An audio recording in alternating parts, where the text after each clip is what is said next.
بسم الله الرحمن الرحيم.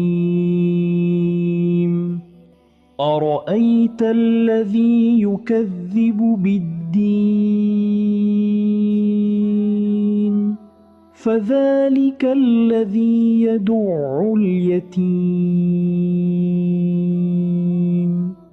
ولا يحض على طعام المسكين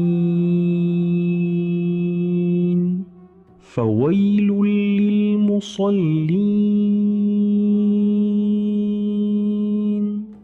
الذين هم عن صلاتهم ساهون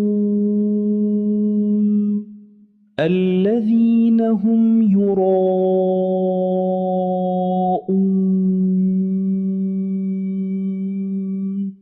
ويمنعون الماعون